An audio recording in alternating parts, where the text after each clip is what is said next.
Hey everyone, welcome to my channel. My name's Lee.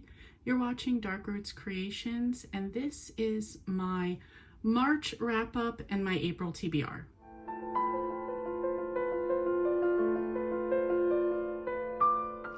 I'm sorry if you're going to be able to hear cars going by. It's absolutely gorgeous outside, so I have the window open, and it's one of those days where, like the weather outside is better than the weather inside, so I just don't want to miss enjoying it while it's here.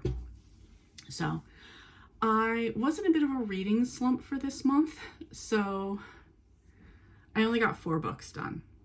I'm going to talk about one of the books now, and then I'm going to insert some other footage of the other 3, and then I'll come back and I'll do my TBR for April.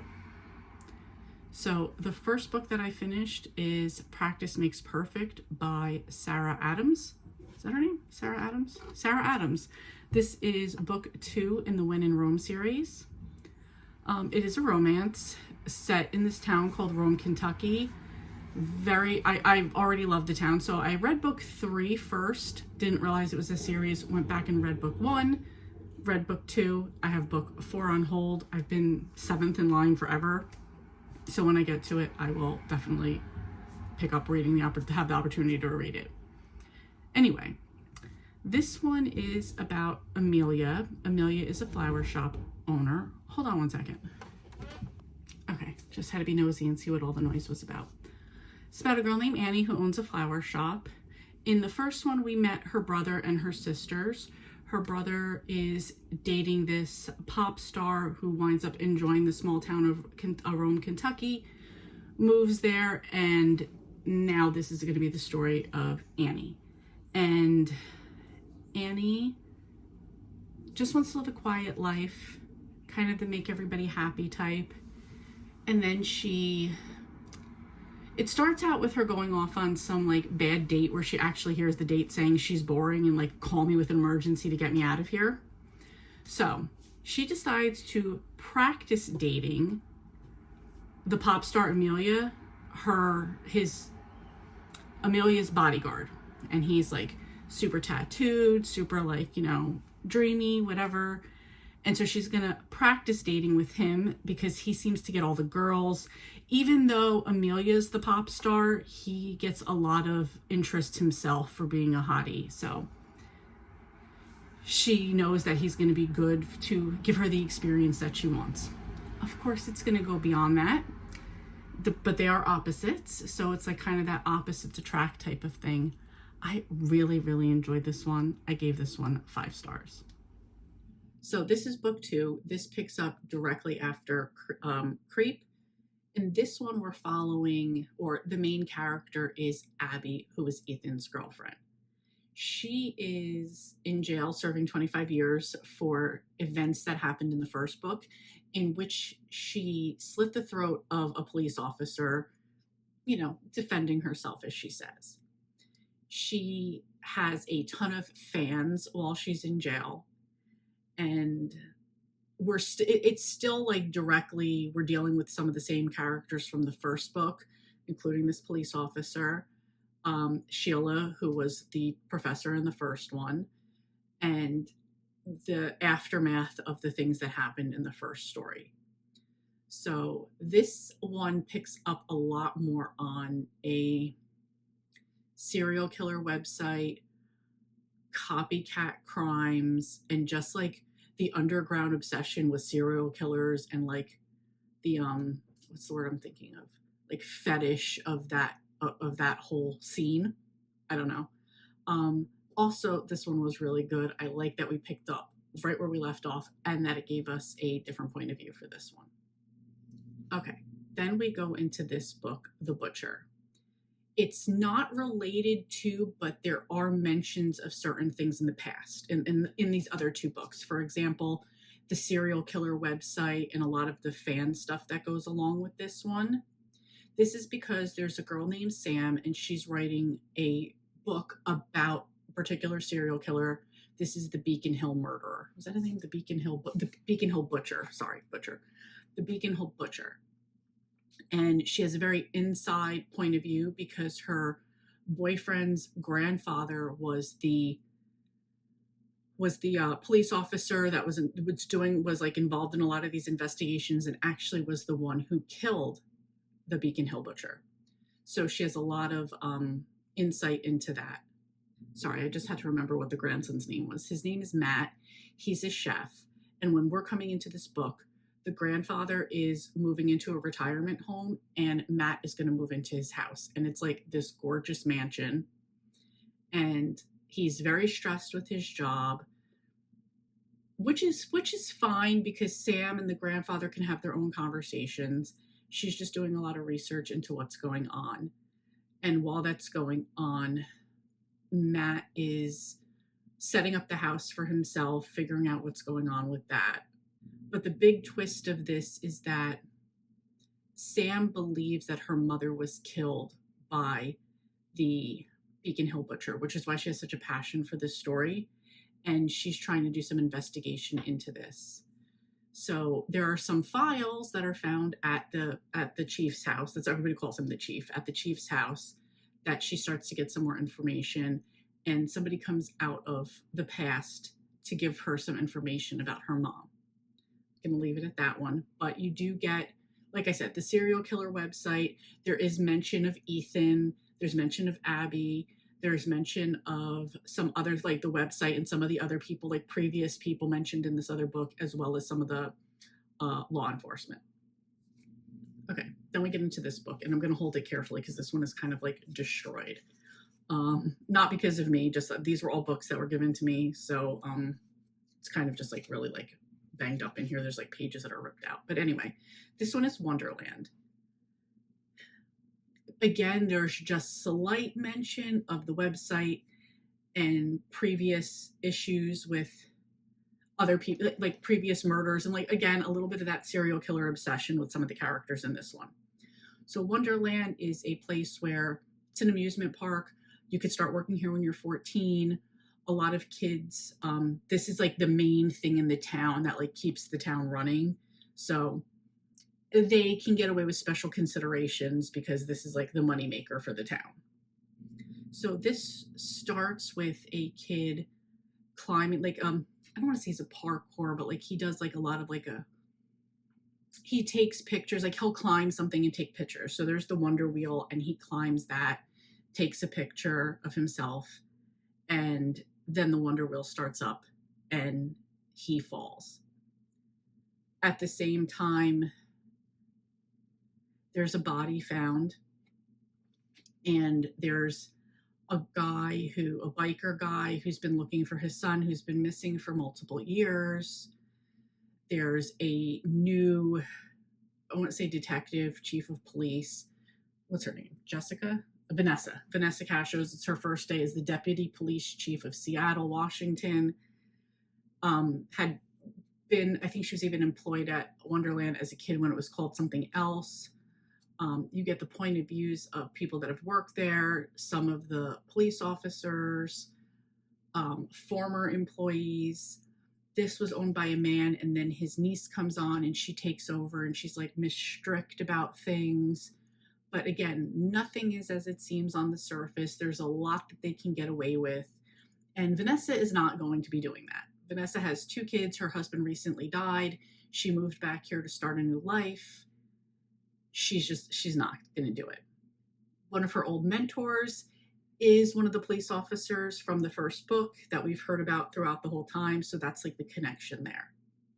Again, thriller, not going to say much more about that. Not going to give away a lot of the things that happen in this one. But that was the 4th book. Okay, now we are into what I plan on reading for April. Still feeling kind of slumpy, but it is old school April. I'm on a team, I'm competing. I don't care how much people say this is for fun. It's a competition to me, and I plan on treating it that way. So quickly for old school April, it is all things old school, enjoying retro things. That can include new things, but it's really just to like all those things you loved as like a kid type of thing. It's broken down into several things, including books, movies, and activities. So here I'm just going to be talking about the books that I'm going to be reading. I will do a quick short, so stay tuned for that, with the movies that I plan on watching. So for the books, and these might also be for other things. So for Amish in April, which is hosted by Elizabeth at Lizzie Faye Loves Books and Sarah from Reading Category Romance, they do like a 10-day Amish in April readathon. For that one, I'm going to be reading Truffle Trouble by Amanda Flower. I forget what number this is in the series, but this is part of the Amish Candy Shop mystery series. This is set in Harvest, Ohio, in an Amish community. A girl named Bailey and her grandmother own Swissman Sweets, which is a candy shop. Bailey also does a TV show in New York about her cooking and food and that type of thing. And there's always something going on, something shady going on. And amongst the Amish in this town, that's not unusual. So looking forward to that one. As one of my buddy reads, I'm going to be reading Count the Lies by Sofia Stava. This is a thriller. I know zero about it. I didn't pick it. I just said, sure, let's do it. And sometimes that's just how I like to go into thrillers. I don't want to have any expectations because I have been in a bit of a slump. So can't even tell you what it's about, but that's my buddy read. Next is my big book. This is one of my projects for The Forge, which is my personal curriculum. This is to read The Count of Monte Cristo by Alexander Dumas. However, I only, in my world, only need to get a third of the way through this book, which I still think is about like 300 or 400 pages. Totally doable. I can get this one done. Classics just aren't for me, so this is going to be probably my biggest challenge of all of the things in April. I actually don't really know much about this book. All I've ever been told is it's the ultimate revenge story. And like I've said before, the petty side of me loves a good revenge. So this is why I chose The Count of Monte Cristo. Next up, I have two books that are part of my 2025 most anticipated reads that I'm trying to get to in 2026. First one is We Are All Guilty Here by Karen Slaughter. This is the first in a new series that she's doing. I have found Karen Slaughter to be a little bit more on the darker thriller side, which is what I prefer. So looking forward to this. Don't know anything else about it. Again, how I want to keep it. And the other one is The Unraveling of Julia by Lisa Scottolini. I think this is, I don't even remember what this is about. I think it's a little bit of a past story. I did get it from the library at one point. Didn't read it because it was that time where multiple books came out at the same time that became available at the library, so I didn't get to it. Again, don't know much about it. But it's on my list. I still want to read it, so it's available and I'm going for it. I swear my street is not normally this busy, so of course it's like I got the window open and everybody wants to be coming down the street.